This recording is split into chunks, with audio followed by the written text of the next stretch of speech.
ሮብና አርብ ለምን እንጾማለን? ሮብና አርብ የምንጾመው ጾመ ድህነት በመባል ይታወቃል።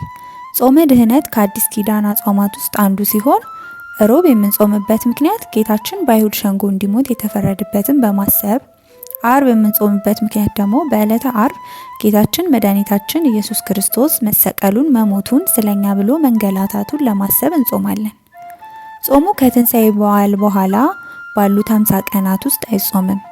ይህ ጾም ለእግዚአብሔር ያለንን ፍቅር በደንብ ይገልጻል።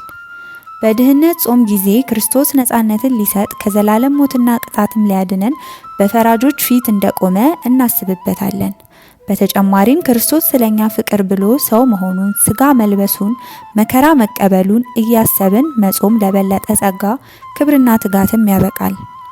ክርስቶስ ለሰው ልጅና ለዓለም ድህነት ሁሉ የከፈለውን መከራን ሳንረሳ ከትውልድ ትውልድ እያስተላለፍን እንኖራለን።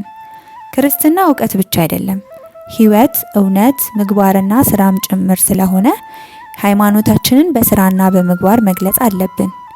የእግዚአብሔርን ቃል አክብረን አምላካችንን፣ ቤተክርስቲያንንና ራሳችንን እናስከብር። ወስብሐት ለእግዚአብሔር።